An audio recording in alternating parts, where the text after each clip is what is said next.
Oi, alunos, tudo bem? Aqui é o professor Cristiano Souza, de História, do SEMEAC, e eu trago para vocês uma aula interessantíssima da nossa formação geral básica. Olha o nosso tema: escravidão negra no Brasil. É um tema muito relevante porque ele traz à tona, inclusive, questões que são cotidianas deste Brasil atual. E falando sobre a escravidão negra do Brasil, eu te convido a observar comigo aqui, ó.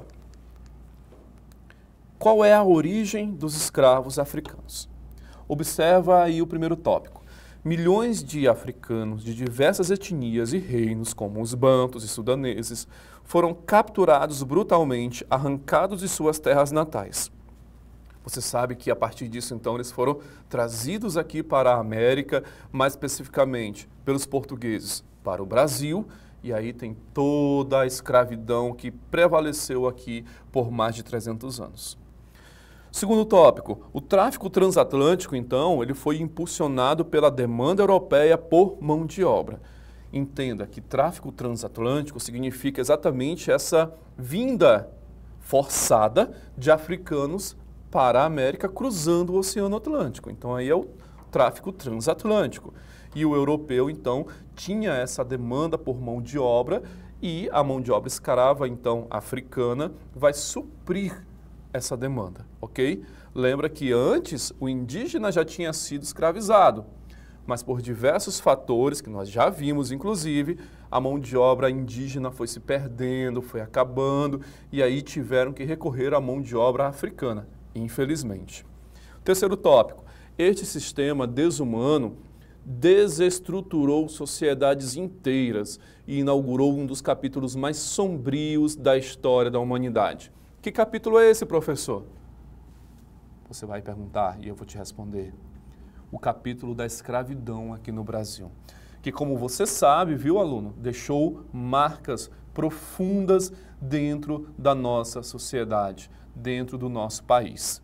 Você sabe disso, não sabe? Ótimo. O tráfico negreiro, como era essa viagem? Já se perguntou como era essa viagem? Como esses africanos vinham para cá? Como que eles atravessavam o Atlântico? Quais eram as condições? Vamos relembrar, porque você já viu isso lá no ensino fundamental. Então vamos relembrar aqui.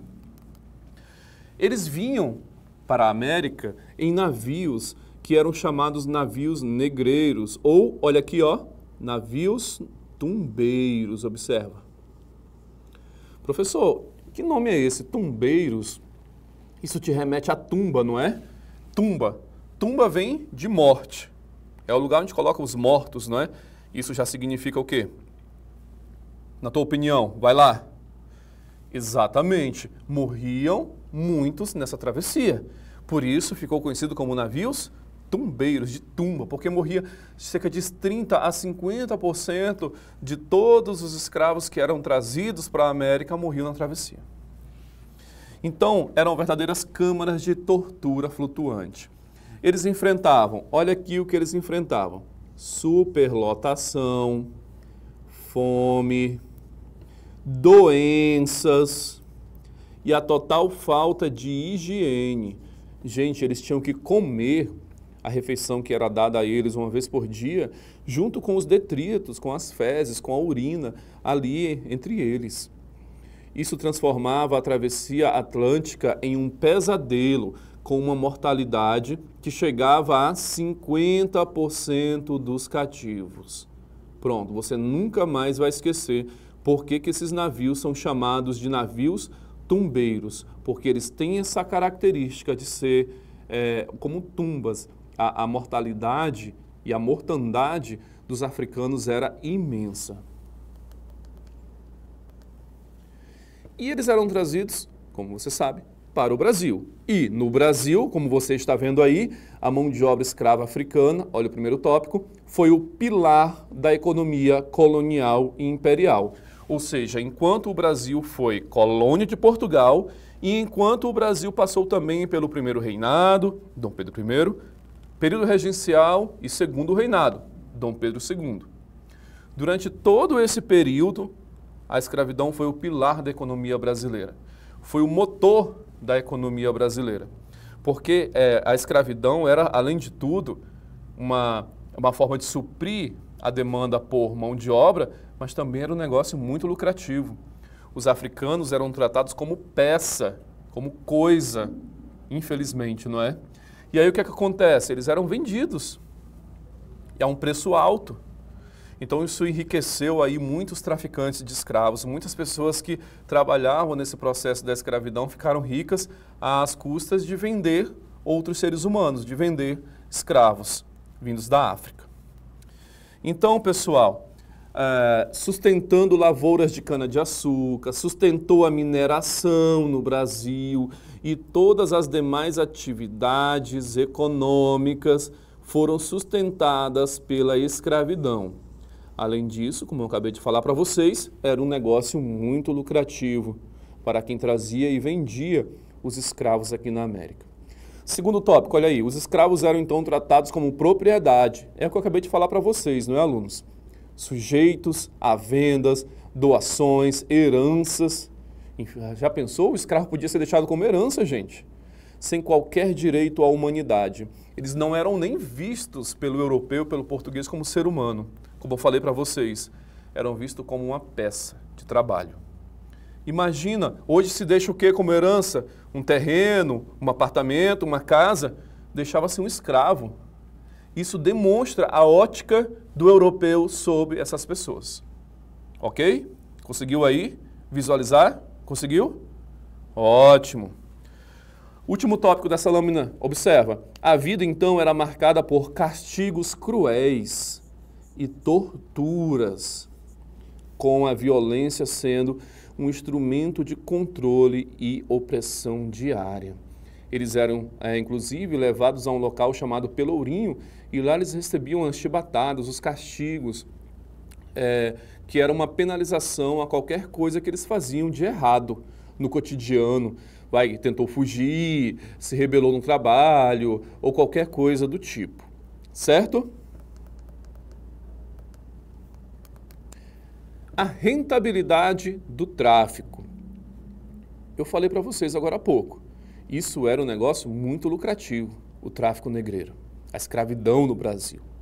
Então o tráfico transatlântico de africanos, como você vê aí no primeiro tópico, já era um empreendimento consolidado, extremamente lucrativo para as coroas europeias e comerciantes de escravos. A, entre aspas, mercadoria humana. Por que eu coloco entre aspas? Porque nós sabemos que eles eram pessoas, seres humanos, então não devemos utilizar esse termo mercadoria ou objetificá-lo, mas o europeu, naquela época, assim o fazia. Então a mercadoria humana era transportada em condições brutais, garantindo um fluxo constante de escravizados chegando aqui. Esse comércio gerava imensos lucros, impulsionando a tradição para a escravidão africana no Brasil. E com isso, obviamente, eles tinham aqui no Brasil uma rotina de sofrimento. Tá? Os africanos aqui no Brasil começaram então a sofrer absurdos. Observa aqui esse primeiro tópico. Jornadas exaustivas, do amanhecer até o anoitecer, sem descanso, sob sol forte ou em minas escuras. O trabalho era incessante e degradante. Não é à toa, pessoal, que a expectativa de vida de um africano trabalhando nessas condições aqui no Brasil era de 40 a 45 anos. Era terrível o que essas populações passavam.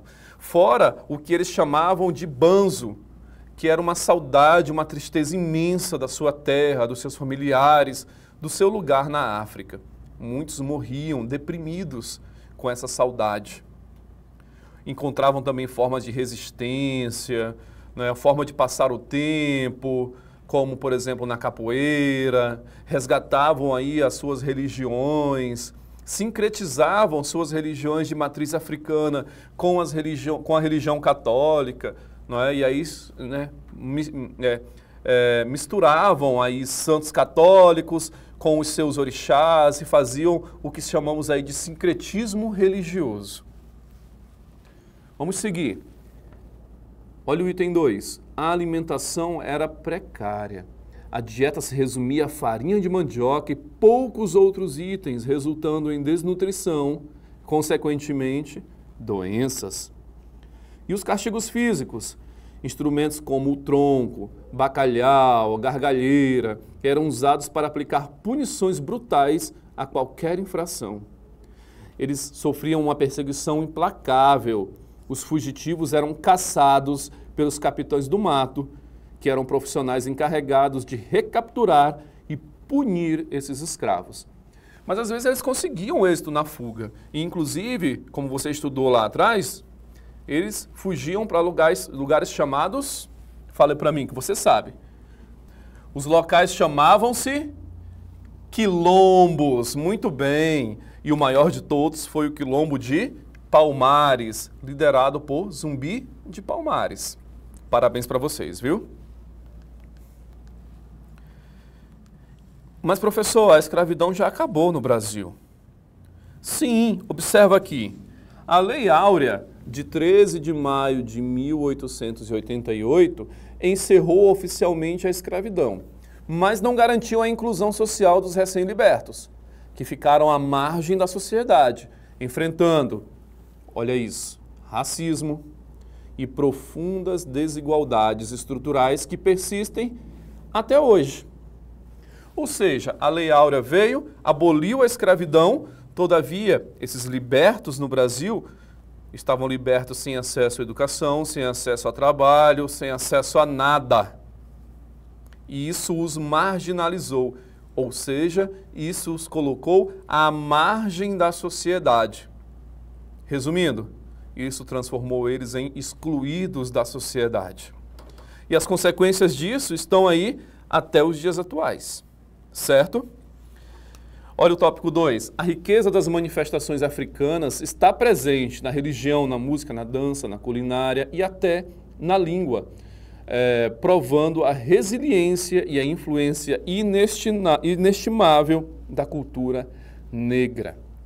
Ou seja, a cultura africana está enraizada dentro da cultura brasileira. Faz parte da nossa cultura.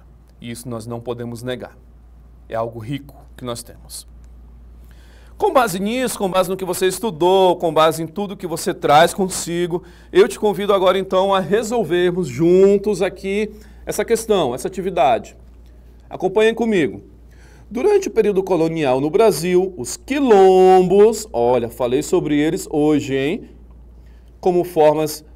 Surgiram como formas de resistência à escravidão. O mais conhecido foi o quilombo dos Palmares, localizado na região da Serra da Barriga, atual Alagoas.